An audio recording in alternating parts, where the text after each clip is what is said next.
On n'a pas tous les jours 20 ans, alors pour l'occasion, le Scénic présente une 4e génération en totale rupture avec le modèle précédent. Alors voyons en quoi il évolue en mieux, mais aussi en moins bien. Alors, nous n'aurions jamais pensé pouvoir dire ça un jour, mais oui, le nouveau Scénic est beau. Entre la garde au sol rehaussée de 4 cm, la ceinture de caisse en vague, les porte-à-faux courts ou le toit biton sur les finitions hautes, le Scénic démode la quasi-totalité de ses concurrents. Et le clou du spectacle est à découvrir au niveau des roues, puisqu'elles pointent à 20 pouces de diamètre, et ce, quelle que soit la motorisation ou la finition choisie. Alors avec ces jolies roues de 20 pouces, on aurait pu craindre un confort dégradé, mais finalement non. Le Scénic absorbe plutôt bien les aspérités de la route, tout en maintenant bien ses mouvements de caisse en virage. Alors on ressent bien quelques petites secousses sur les aspérités à basse vitesse, mais honnêtement rien de rédhibitoire, d'autant que l'ancien Scénic n'était pas non plus un modèle de moelleux. En matière de modularité aussi, le nouveau Scénic évolue grandement puisque c'en est enfin fini des lourds sièges démontables, place à des sièges qui se rabattent bien à plat grâce à un plancher à 2 niveaux.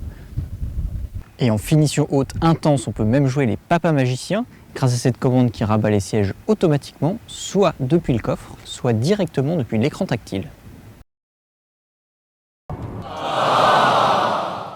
Alors, aux places arrière, Renault a pensé à tout, avec des trappes de rangement sous le plancher, un grand tiroir coulissant au centre, 2 prises USB, un accoudoir central. En revanche, il a un petit peu moins brillé en termes d'espace à bord qui régresse. Alors, par exemple, les adultes ne pourront pas ouvrir la tablette sans la recevoir sur les genoux.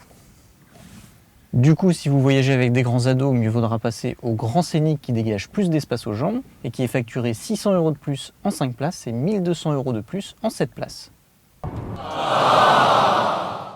Alors c'est vrai, les moteurs à essence reviennent à la mode, mais sur le nouveau Scénic, on vous conseillera plutôt d'opter pour le diesel.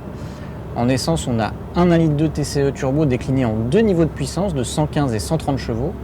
Et même avec la version la plus puissante qu'on a ici à l'essai, on a toujours l'impression de manquer un peu de nerf lors des relances. Sous 3000 tours, il ne se passe pas grand chose. Alors, autre avantage du diesel, c'est de pouvoir disposer de la boîte EDC à double embrayage, alors que sur l'essence, il faudra attendre 2017 pour pouvoir en profiter. Le nouveau Scénic récupère la plateforme des Mégane, Talisman et Espace, qui veut dire qu'il partage pas mal d'équipements technologiques avec elle. On retrouve par exemple le grand écran tactile implanté verticalement, l'affichage tête haute ou encore le réglage des modes de conduite Multisense.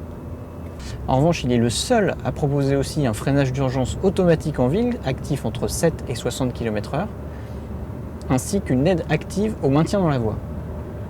Alors tout ça c'est très bien, par contre le Scénic a oublié des équipements plus courants en série, comme la navigation GPS, puisqu'il faut passer au niveau business pour pouvoir en profiter, voire au niveau intense qui est la finition haut de gamme pour les particuliers. Alors c'est vrai que Renault nous avait pas vraiment habitués à ça, puisque ça a été un des premiers constructeurs à proposer 2 séries de la navigation GPS sur une Clio milieu de gamme. Bon, du coup on sait pas trop où on va, par contre on peut vous conseiller d'aller faire un tour sur le site web de largus.fr pour retrouver tous les essais détaillés du Scénic en version essence, diesel et même hybride assist. Allez, à bientôt!